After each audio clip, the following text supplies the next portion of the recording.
¿Cuándo fue que decidió estudiar medicina? En mí la vocación nació conmigo ya. Y me acuerdo que Monseñor Razore, párroco de San Ponciano, me llamaba a mí el doctorcito ya. Porque en aquella época, cuando yo tomé la comunión a los 10 años, ya decía yo que iba a ser médico, ¿no? Me contaba que la enseñanza primaria fue una etapa muy importante en su vida. Lo más importante dentro de mi vida, yo creo que ha sido la enseñanza primaria que le hice en la escuela número 5, Tomás Espora, de 1 y 38. Y tuve maestras extraordinarias. Una de ellas, Josefa Peluso, fue la que más ha influido en mi vida profesional y en mi vida en sí, porque se estableció una amistad tan extraordinaria con esta docente que incluso estuvo presente en mi clase inaugural en el Hospital Policlínico, cuando yo en mi clase como profesor titular de Clínica Médica. Se estableció una amistad que nos invitaba continuamente con mi esposa a la casa de ella para comer unos asados, unos ravioles y unas empanadas y pollos maravillosos. Tanto es así que tuve yo que atenderla hasta en su última enfermedad. Y me pasó lo mismo con mi maestra de 3er grado. De más de decirlo que me acuerdo de todas mis maestras de todos los años. Hablemos de su fundación. ¿Qué es lo que realiza? Mi fundación es muy sencilla, es en realidad un granito de alpiste frente a las otras. Y lo que realiza en la práctica es distinguir o ayudar a aquellos institutos que me formaron a mí. El colegio número 5. Luego tuvimos el Colegio Nacional, donde pasé el secundario en una etapa de oro extraordinaria.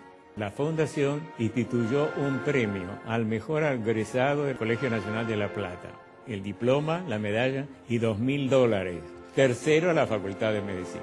Entonces se da allí al mejor alumno de la cátedra un diploma, medalla de oro y también $1.000 por ser estudiante.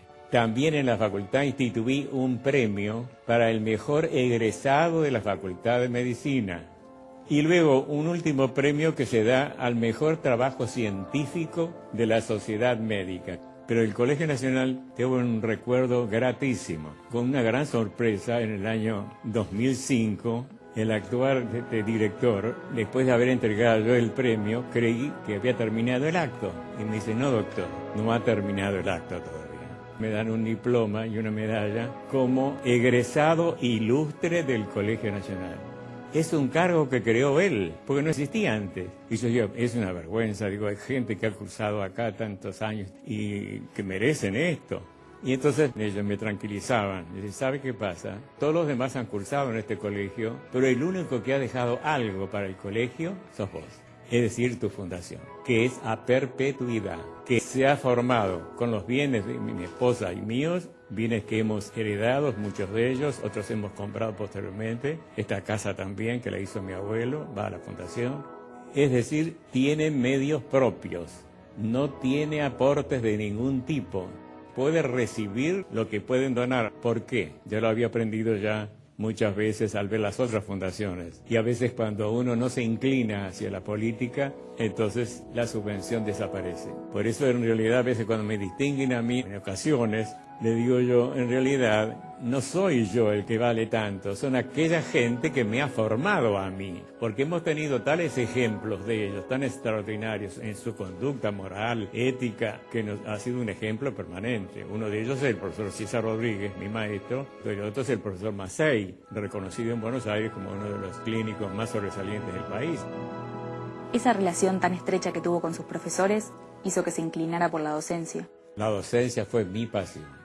Tuve en el año 1957 un grupo de estudiantes que fueron la camada más brillante que hemos tenido en todos los años del ejercicio profesional, en los cuales está incluido el doctor Vitale.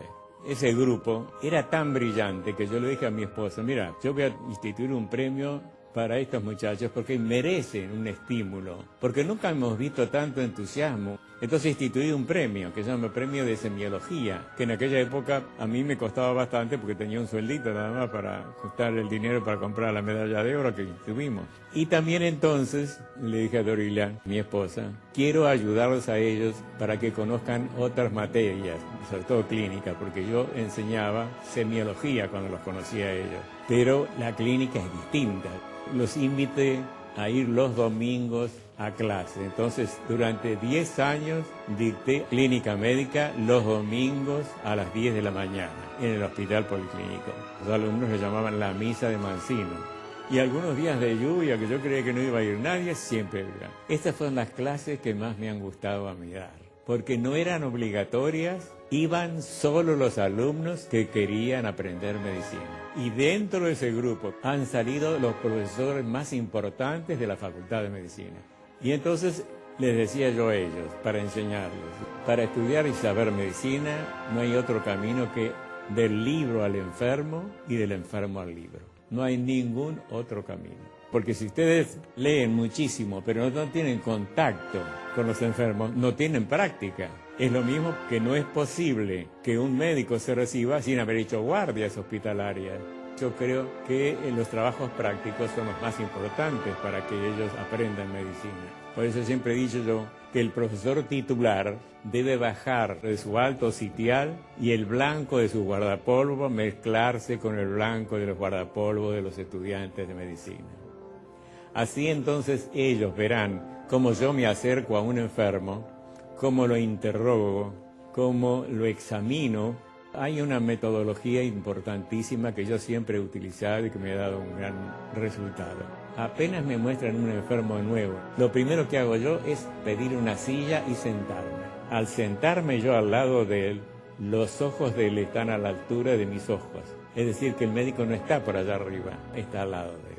Y le tomo la mano al enfermo tomándole el pulso. Es algo asombroso, porque al tomarle el pulso ya uno tiene una idea de cómo anda la parte circulatoria. Y otro hecho importantísimo, que a veces no se dan cuenta algunos médicos, es el contacto de la piel del enfermo con la piel del médico.